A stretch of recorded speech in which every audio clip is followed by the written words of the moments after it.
Hi അസ്സലാമു അലൈക്കും. നമുക്ക് ഹെൽത്തി ആയിട്ട് വേറൊരു ലഡു നോക്കിയാലോ? ഇന്ന് നമ്മൾ നേരത്തെ ബീറ്റ്റൂട്ട് ലഡു നോക്കിയായിരുന്നല്ലേ, അതുപോലെ തന്നെ മറ്റൊരു ഹെൽത്തി ലഡുവാണ് അവൽ ലഡു. ആ ഒരു റെസിപ്പിയാണ് നമ്മൾ നോക്കുന്നത്. 4 മണിക്ക് സ്നാക്സ് ആയിട്ടും കുട്ടികളൊക്കെ സ്കൂൾ വിട്ട് വരുമ്പോൾ കഴിക്കാനൊക്കെ പറ്റിയ ഒരു അടിപൊളി എളുപ്പത്തിൽ ഒരു 2 മിനിറ്റ് പോലും വേണ്ട ഇതൊന്ന് റെഡിയാക്കി എടുക്കാൻ. അത്രയ്ക്ക് ഈസിയും ഹെൽത്തിയും ആയിട്ടുള്ളൊരു സ്നാക്സാണിത്. നമുക്കൊന്ന് ട്രൈ ചെയ്ത് നോക്കാം കേട്ടോ. ഞാനിതിന് 1.5 കപ്പ് നല്ല മട്ട അവിലാണ് എടുത്തിട്ടുള്ളത്. വൈറ്റ് അവിലിൽ നമുക്ക് ചെയ്യാം. നന്നായിട്ട് നല്ല പപ്പടം പൊടിക്കുന്ന പോലെ ഇത് വറുത്തെടുത്തൊന്ന് പൊടിച്ചെടുക്കണം.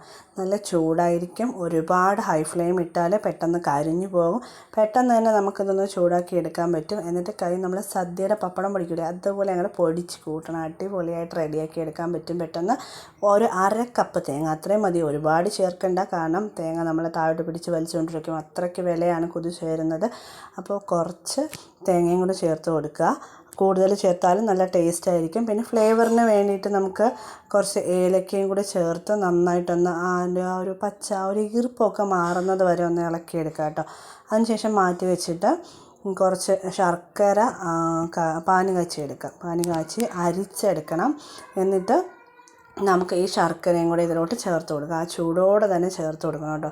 ആ അവിൽ മാറ്റി വെച്ചതിൽ ആ ചൂട് ശർക്കര ചേർത്ത് കൊടുത്ത് ഒന്ന് നന്നായിട്ട് മിക്സ് ചെയ്തെടുക്കാം. ഈ മിക്സ് ചെയ്തെടുത്ത അവിൽ നമുക്ക് അപ്പം തന്നെ ഷേപ്പ് ചെയ്തെടുക്കാം. കയ്യിലൊത്തിരി നെയ്യോ അല്ലെങ്കിൽ എണ്ണയോ തടവിയതിന് ശേഷം നമുക്ക് വേണമെന്നുള്ള ആ ഒരു വലിപ്പത്തിൽ ഷേപ്പ് ചെയ്തെടുത്താൽ നമ്മുടെ അവൽ ലഡു റെഡിയായി കഴിഞ്ഞു.